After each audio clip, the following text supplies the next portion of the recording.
And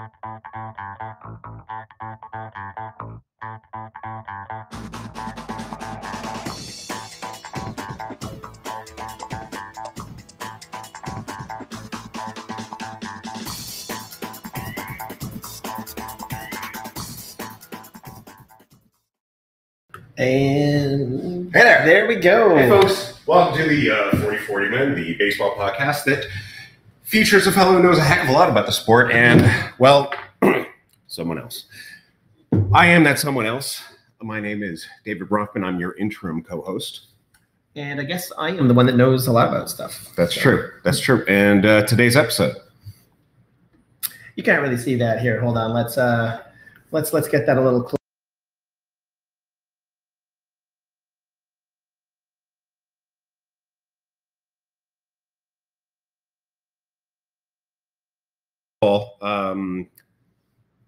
We were supposed to have a visitor today. Yes. Well, you know what? Just for fun, I'm going to do this. Yep.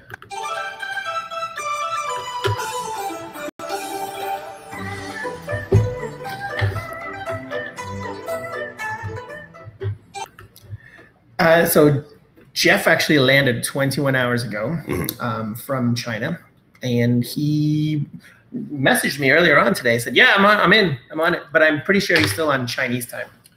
So he's not here. There's not a giant Viking-looking guy sitting in the middle of us. So as we constantly do our fine production values, once again, their best laid plans have gone to waste. Yes. I had an entire bit made up. I had a whole thing. I was going to lift up the 40/40 sign. Jeff was going to be sitting in my seat. I'd be like, "What are you doing? This is my house. What are you?" And then be like, "Hey, Greg, is this large man with the huge flipper feet bothering you?"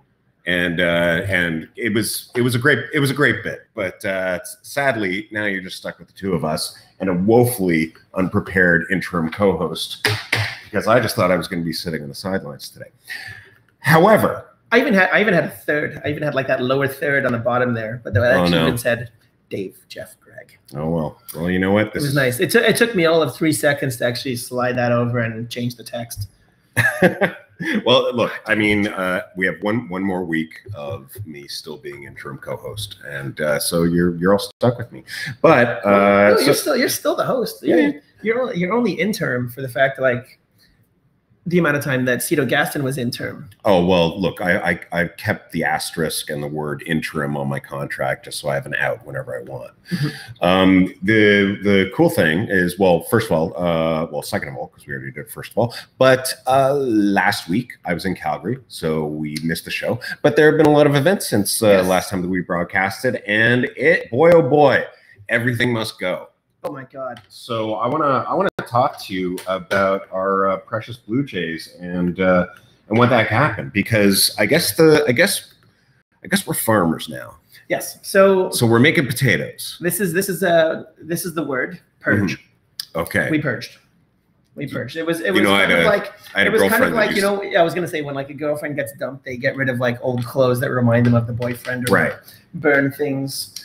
So this is what we're doing now. We're actually removing all semblance of the previous team. Yes. Okay. To a point. Yeah. To a point. I mean, we a lot of people are a little angry, saying, "Oh yeah, we didn't get much back from what we had," but the guys we gave away weren't that good.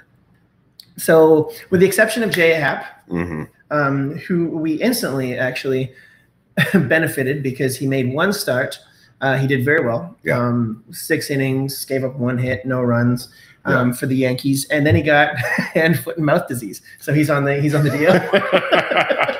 So we got rid of him at just the right time. It makes me wonder, what the front office packed in his duffel bag as he was on his way out the door. Well, here's the thing, right? We have what's his face? Noah Syndergaard, who has relocated to New York, and just around the same time, just prior to, he got hand, foot, and mouth disease. Yeah. So there must be something.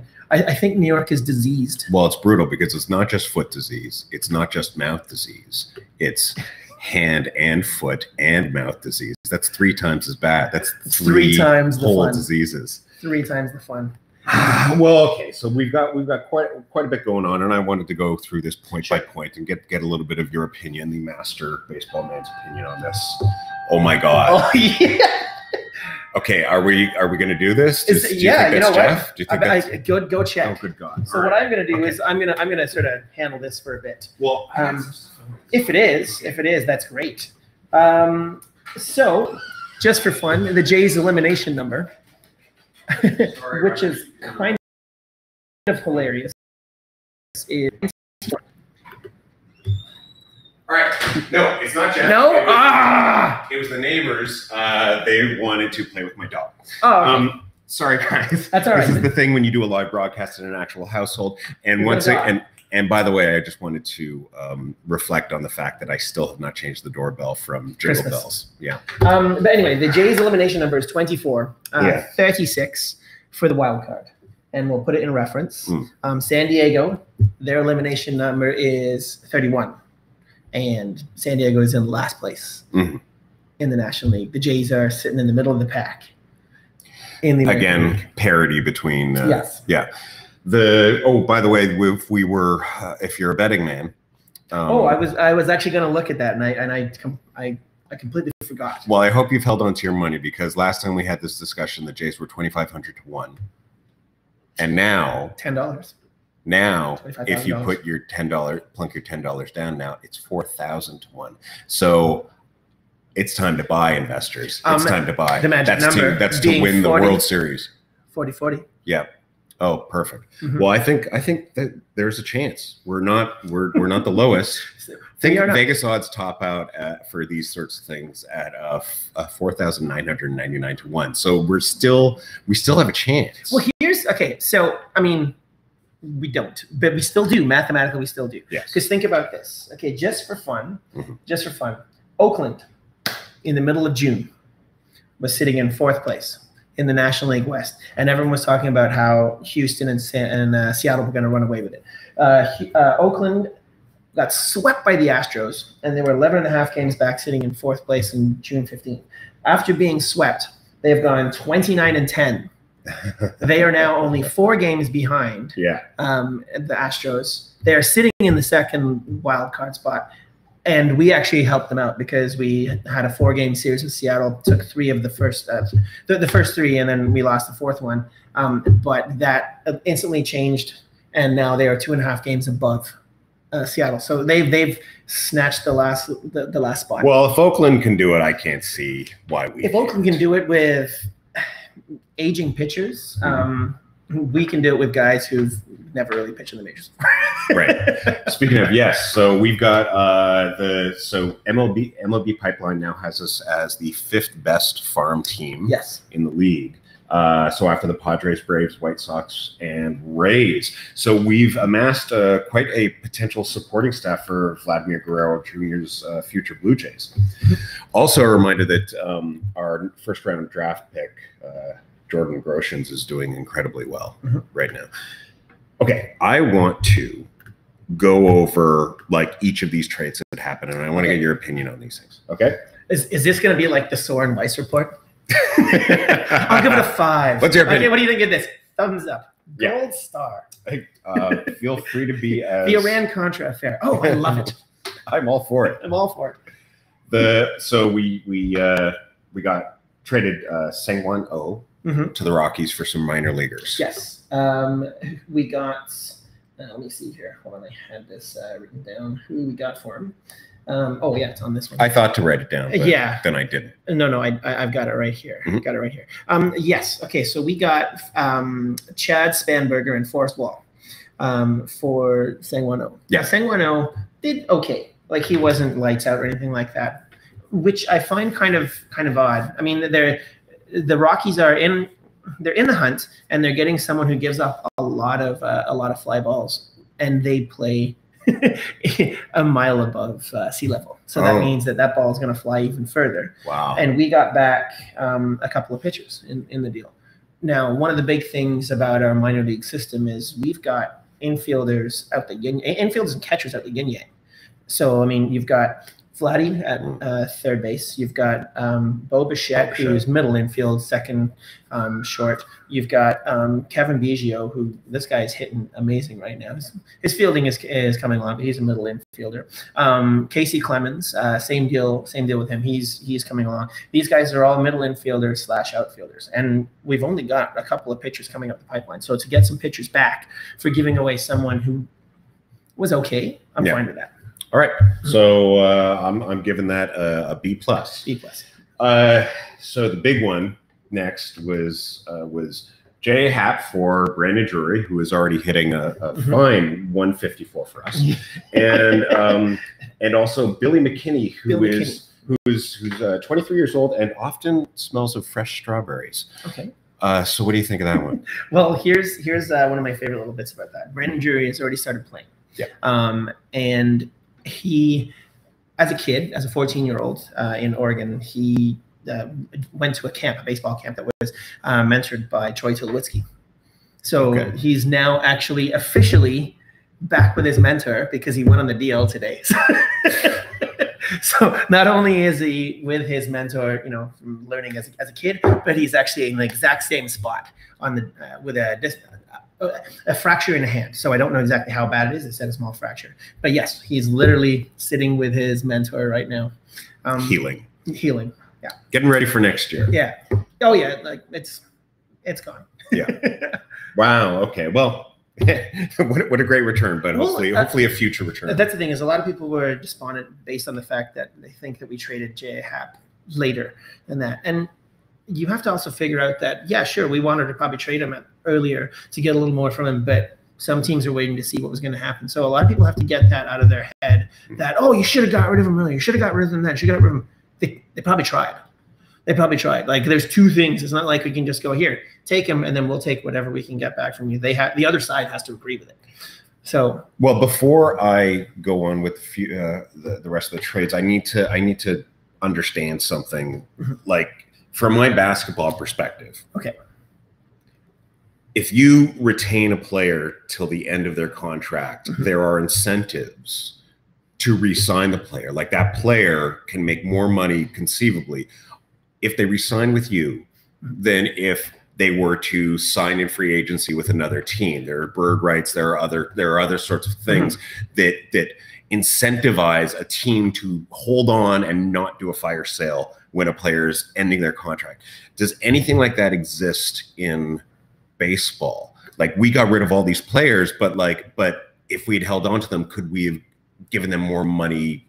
It's a little different in baseball. Like, the amount of times there's been a collective bargaining agreement or change are different sport to sport, and there's also different things. One of the things, once you don't get first crack at them if they're a free agent, whereas in basketball you sort of do. You get the first option. They go right into the free agent market. So getting rid of a guy that's on the last year of a contract actually is beneficial to a baseball team. It's a little different because a lot of the times, I mean, there's some huge contracts in basketball, but there's some monstrous albatross contracts in baseball sometimes too.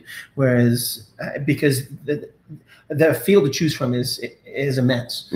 Whereas basketball, you've got your 20 some odd guys, which you activate 12, and then you've got a couple of guys from the G League. In baseball, you've got AAA, AA, single A, advanced A, summer league, foreign, like. You have all that. You have basically the population of Luxembourg to choose from. Yes, and Luxembourg is a duchy, so whoever is the duchiest goes to the left-hand side. Okay, so it makes sense to me a little bit more why we got rid of all these people. Speaking of, the next big one that happened, I'm going, by the way, in order of that when they happened. So the next one was Roberto Osuna. Yes. Roberto Osuna, and he gets traded, and the Blue Jays front office receives the minimum requirement to make it into heaven.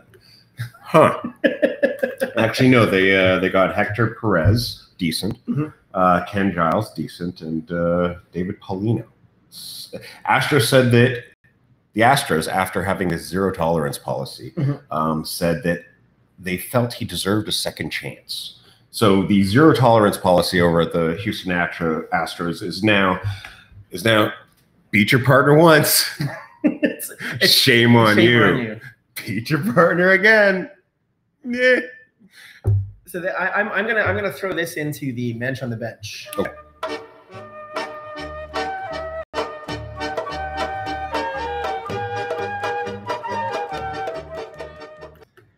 The bench on the bench for us this week is the fact that we don't have Roberto Osuna on our bench anymore. Wow. That is usually the good guy from the bench Yeah. does something good. It's the fact that we have someone that is not on the bench anymore. And we got a closer who was instrumental in the Houston Astros World Series championship last year, Ken Giles.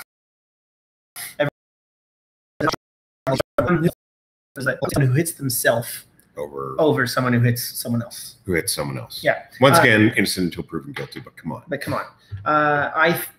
And he's actually stepped into the rotation a couple of times. Well, not the rotation, but I mean stepped out of the bullpen and pitched a couple of times for the Jays. He's actually done all right. The big prize out of that one is Hector Perez. He's still in AA at this point in time, but this guy's got a good high 90s fastball, and he looks to be he's a couple of years away, but that's a piece that we're getting back. But the fact that we don't have to deal with Osuna, and we don't have to deal with the baggage that comes around it kind of sucks. The fact that the Jays actually had someone that young and that good at the time, who's already he was the youngest player to have 100 saves. Yeah. Youngest player in baseball history to have 100 saves. So he's actually top prospect, top notch player, and we had him. And unfortunately, he was a dick. Yeah. So our bench is that we don't have him. Exactly. So it really does. Even the fact that he got traded is more innuendo that something is going to happen. Yeah. Okay, so he gets a Greg Mensch from the bench, so I'm giving that a positive mark as well. Next up, we have John Axford for Corey Copping. Corey Copping. What's that all about? Well, that also worked out for us right away because Axford went into action for the Dodgers and promptly gave up. Well, it kind of wasn't his fault. There was just some amazingly precise hits that just went right inside the foul line, hit the first base, popped over Bellinger, went through and gave up 4 hits and a couple of runs. So it sucks because he was a nice little Canadian boy that we had on the team. He's a good dude, but he's sort of past his prime at this point in time, and we got something back for someone who wasn't really that good for us. And so Copping is another farm player. Another farm player, yeah. Okay. So he won't come up at least for another year or two. Okay. All the guys we're getting are going to be at least AA or AAA. We haven't really got any major league ready guys to pop in yet, with the exception of Drury, who is a AAA player who popped up to the major leagues and promptly got injured. Yeah. Right. Aaron Loup for Jacob Wagsback. I like the name. To be honest, I don't know much about him. He's a righty, but that's the thing is Aaron Loup was one of those pitchers that was divisive for the Jays. Okay. He could sometimes come in and just completely close it down, and then all of a sudden just throw beach balls for everyone to hit. The fact that the one thing that is that we gave up. In terms of our pitchers, we gave up a couple of left-handers, and we got righties in return. So we've got righties at the yin-yang at this point in time. Down in the farm system, up on the big roster, we didn't get much back in terms of lefties and lefties. It's just a different plate, a different part of the plate that you're going to pitch to, and then that means that they're going to have to, bring out a different batter at some point in time, adjust their lineup in order to face you. So we're just giving them all righties at this point in time. I'm half on that one because, as I said, Loup could be good and then he could be terrible. And we're getting back someone who I myself don't know much about. So far, it seems like this has been a best you could do in a bad situation kind of thing, and that we are preparing to be better, although that may not happen next year. But this is another thing to think of too. The Yankees last year were supposed to be 2 years away. We're supposed to be this year, and randomly everyone at the same time caught fire when they weren't supposed to. Yeah. there's a possibility. happen. There's a possibility that it could happen this next season. Vladdy comes up next season. Vladdy should be coming up next season. He might even. You get to expand your roster in September, so it doesn't even matter that we're not in a playoff push. This is something to bring up some of the young guys so they can get a little taste of major league experience. And I just learned something. We were going to dogs laid eggs. No, that I didn't know that you get to expand your roster in September and basically test out your. Well, what that does is it helps the teams that are going for a playoff push or pushing for a wild card or pushing for a division title to expand their roster, so they have like more fresh arms to come out.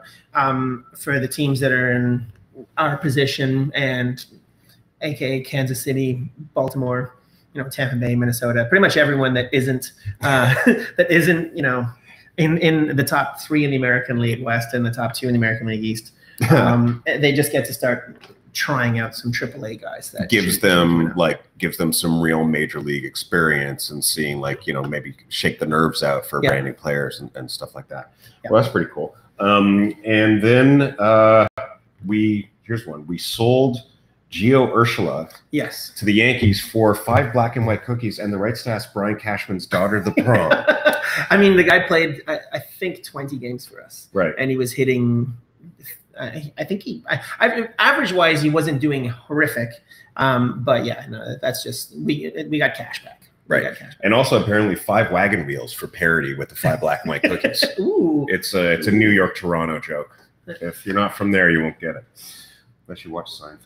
Okay. Well, this is where we need to start trading with some minor league teams and getting equipment back. Like we'll trade you for a nice steak dinner or a crisp suit for our manager. Mm-hmm. But yeah, I'm fine with how they work the trades, because a lot of people are saying, oh, well, they didn't do this, didn't do that. Trade away a sock and see what you get back. Right. You're going to get another sock. Maybe you might get 2 sort of, older socks or 2 newer socks, depending on what you have. But if you get given something, there was that story of the guy who started by trading a paperclip, and he traded up and traded up and traded up and eventually got a house out of the deal. He wrote a book about it. Oh yeah, I could see that. So I'm hoping that one of these paperclips turns into a house eventually. That's my hope. But as we learned in the book that he wrote, it takes a lot of trades to get there. Oh yeah, I can imagine there's probably like about 1,000 trades in order to do that. Yeah. So that is basically the whole trade thing. A lot of those players, the majority of them, were on their final year of the contract. That's why I asked that question. So who's left? The big sort of chunks left are Tulowitzki. Yeah, who is with his protege at this point in time, showing him how to heal. So he's on the DL. Right. What was I going to say? Troy Donaldson. Josh Donaldson also on the DL. Right. So Josh Donaldson, who is also on the end of his contract. I was told right before this podcast started that he's just been medically cleared to ride the lollipop swing at the X. That's the one where you sit in the swing. And it goes around. And it just rotates you around. What's the ones in do they still have them at Wonderland? The Swings of Siam.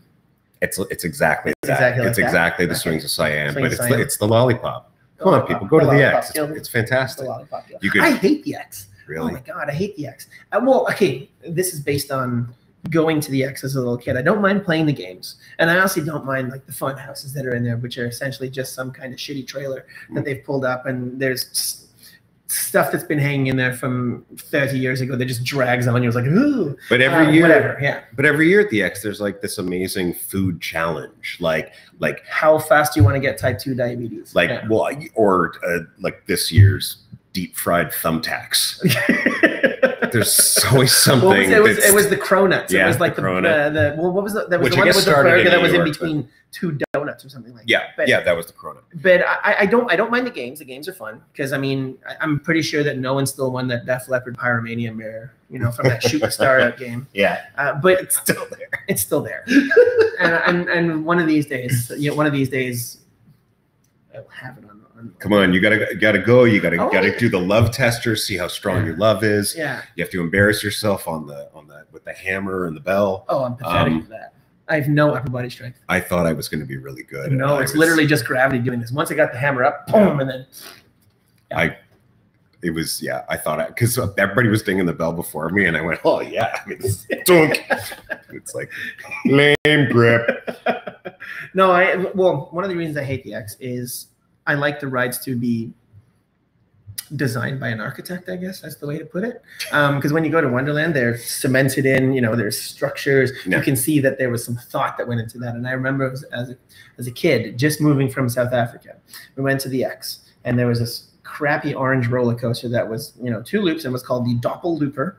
And, you know, as a child, seeing a support strut when it went around the thing that had these sandbags on it, and it jumped up by about a foot, I knew that wasn't safe. And usually when you're a child, you're like, hey, I want to do that. Right. You're like, wow, that was terrible. I was at the X once years and years ago, and they had this. It was, I guess it's a roller coaster, but it was just a big O. Like, it was just a big circle, and you would go in the loops and the loops, and it went up to the top, and it stopped upside down and broke down. And these people were hanging there, and like wallets and loose change were clanging to the ground, and I had to get them down. Yeah. Anyway. I don't mind the rotor. The rotor's fun. That's the one where you're stuck to the wall. You're stuck to the wall, yeah, because gravity's kind of fun. But yeah, anything else, yeah, no, I'm not a fan. So other people that we have that I'm just moving on. Moving on. The people that we have that are on the final years of their contract who we retained, Marco Estrada. Marco Estrada. Just had an awesome game. I just kind of like Estrada. I just like him. He's a guy that's going to eat up a lot of innings, give up a lot of hits and a lot of home runs, but then all of a sudden he'll have like a remarkably low ERA. He's going to be the elder statesman to sort of. Is he coming back? I think he will, because to be honest, I don't think anyone else is going to pick him up.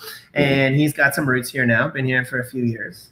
I don't mind him. Like he's a workman, and that's the funny thing is he has those games where all of a sudden it's, you know, gives up 2 hits, nothing, and then he has another one where he gives up 3 home runs right off the bat, and then has to sort of settle in. So I think he's staying. Okay. I think Donaldson is going this month. I think he's going this month because there's a non-waiver trade. We've passed the non-waiver trade deadline. Where you can get a lot of stuff back, whereas this is sort of a secondary sort of trade deadline. There was a deadline and there wasn't a deadline. There was a deadline, and then you kind of had an excuse to your prof to hand in your essay late. Baseball, what are you doing to me? Okay, so there was there are other deadlines. So and you think he's going to go in this second deadline that I'm just learning about right now? I feel that he is going to go in the second deadline. And as I said, you've got Donaldson and Tulo on the DL. Yep. You've got Russell Martin on the interstate. And he's so close. He's so close to breaking the Mendoza line. The Mendoza line. There you go. And it sucks because Rusty's awesome and he's a gamer, and I would love him to sort of stay on with the team as in an advisory role or as a coach at some point, because catchers, they're involved in play almost pretty much every pitch. Right. You have to really know the game to be a good catcher, and he caught a great game. He just can't hit at this point in time right now, and his knees are not. He's not as quick as he used to be. That's why he's playing, you know, a little bit of pitching, a little bit of, you know, second base, a little bit of outfield.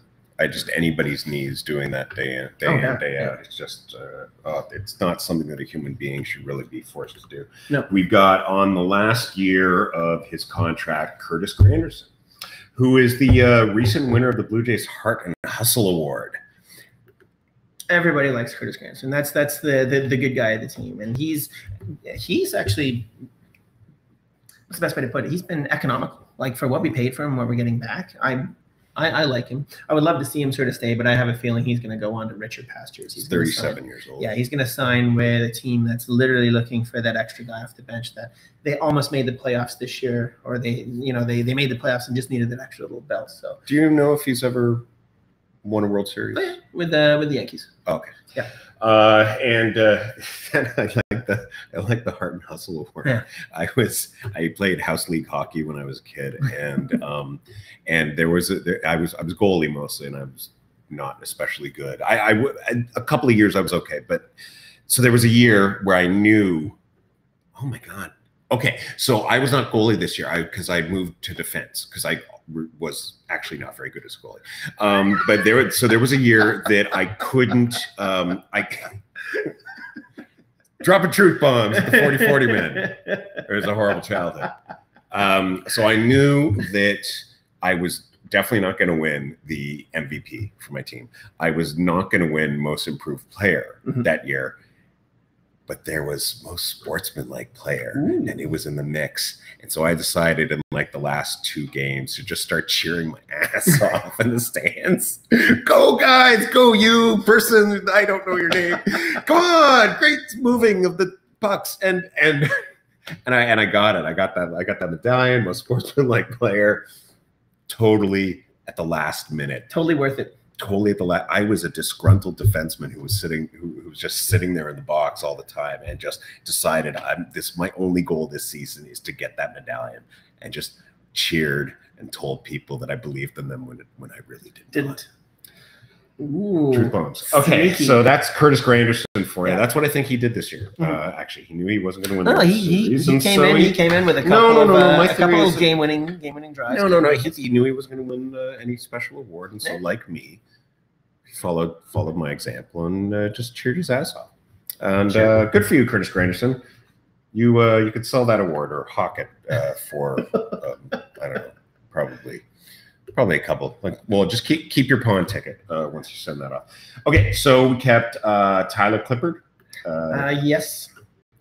We also kept Craig Breslow. Yeah, there you go. Craig Breslow, who we signed as free agent back in February, released him in March, and then re-signed him in April for $100,000. So that's $100,000 that we have to pay out by the end of this year. But we got some cash back from the Yankees, so maybe that's that. Maybe that's covered. That's what that's for. Yeah, they just said cash considerations. They haven't said exactly how much it is. Okay, but maybe that was them going, hey, that was we've got this guy. Yeah, that for whatever reason, who we've not played this year, and has. And we owe $100,000 to. and then of course, perennial Blue Jay favorite on the last year of his contract, Mike Lipman. This is the one you pulled out the other day. He doesn't exist. Damn it! Yeah. One day I'm gonna have this campaign to make Mike Lipman exist. Well, maybe we just change. Maybe we just change the name, kind of like Ron Artest is no longer Ron Artest. He's Meta World Peace. There was this really good basketball player named Lou Alcindor. He used to play for UCLA, and he was amazing. Yeah, never played in the NBA. Bizarre. Never played in the NBA. I don't understand. Yeah, I don't know what happened to him. Sorry, I got one more. Yeah, one more for you. One question. Big question. Is this John Gibbons' final year with the Blue Jays? I think it is. And it sucks because when you're a great poker player and you get given crap cards, there's only so much you can bluff. Yeah. And I like Gibby. One of the things that you have to do in Toronto is have to deal with the media, because Toronto media can be horrific. And the coaches that actually have success here are ones that are actually don't fly off the handle, can deal with the media, and sort of can bring the room together. You look at Dwayne Casey, even loved him, the media loved him. You look at Rob Babcock. Mike Babcock, should I say. Mike Babcock. Yeah. I was going to correct you, but I didn't know his name. Mike Babcock, yeah. Same thing, great with the media. And the team's done amazing with him. Greg Vanney, TFC's coach, great with the media. Mark Treston. Mark Treston poster. So Gibbons loves having a chat and loves having that fireside chat, which is always good. Whenever he leans back at the managerial desk, and he always shows, the Wi-Fi password to whatever stadium he's in, and it's just that sort of southern drawl that he has. But I have this feeling that Shapiro and Atkins have their own guy in mind, which a lot of people have stated Eric Wedge. Yeah. That is going to be probably the last time we'll see Gibbons managing, and then we're going to see Eric Wedge next year. Well, look, no one is going to replace those huge sunflower seed chewing muscles on the side of his head. Have you seen them? They are. You told me to check it out one day, and it's kind of huge. Yeah. He's got these Arnold Schwarzenegger like mounds. just on the side of his head from constant chewing and chewing and chewing. You do not want to put your fingers and toes near this man's mouth. They are coming off. That any comic book villain would love to attach diodes to and extract some kind of information. It's truly impressive, and that is something that I'll miss. What's up next, Greg? Well, I always like to sort of do this day in baseball history, and there's a couple actually pretty good ones, which are randomly poignant. Apt. Okay, so the last episode we did head injuries, and on this day in 1982, Jim Rice, a Boston Red Sox great. Actually, there was a kid that got hit in the head with a line drive, and he jumped into the stands, picked the kid up, carried him down, ran him through the dugout because there was always an ambulance waiting at the end of the dugout. And they said because of his quick actions, it saved the kid's life. So that kid was 8 at the time. That was 1982. And that kid grew up to be Eric Trump Jr. No. Or Eric Trump or Donald Trump Jr. You should have waited for that ambulance. Yeah, you probably should have waited. No, the kid's still alive to this day. 1999, Wade Boggs got his 3,000th hit as a member of the Tampa Bay Devil Rays when they were the Devil Rays. But his 3,000th hit was a home run. Yeah, they're just the Rays. Yeah. Like we were just the Jays for a moment. Yes. The Devil Rays. They'll come back. 2001. Yeah. Black Betsy was sold. Now, do you know what Black Betsy is? I'm guessing a horse that won the Kentucky Derby. No, in baseball terms, Black Betsy was the bat that Shoeless Joe Jackson used during the 1908 World Series, and it was sold for $577,610 on eBay. You could buy a lot of bats with that. Yeah. So you know how there's those minor league trades that involve bats. That's a good player. That's a good player. Barry Bonds, 2007, breaks Hank Aaron's all-time home run record. Asterisk. Yeah, totally. And then just 5 years prior to that, Major League Baseball Players Association agreed to random testing starting in 2003. So also it's kind asterisk. of funny how that one just happened. Yeah. And then on this day in 2016, A-Rod retires. Hence the testing. So there's a few sort of little apt. There you go. Things that sort of happen. It's quite a day in history considering it's the dog days of summer. It's the dog days of summer, and it's completely out of some teams' hands in order for them to actually mount any kind of semblance of a good season. Some teams. Well, I don't know where Jeff is, so I have a trivia question for us here, and I think it's probably time for you to, maybe pay some bills. If you can answer this question, you'll win this lovely Henderson Grateful Dead T-shirt. It's Grateful Dead shirt. Honestly, that's cool. Just tell us. Just tell us.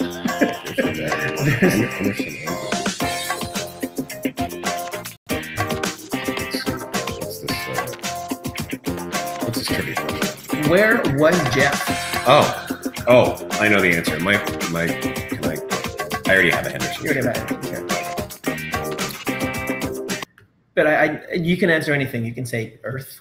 You can say he was under the house this whole time. You can say he was in the house. He's upstairs. You can say in China. You can say in Toronto in his bed because he was supposed to be here. Please. So where's Jeff?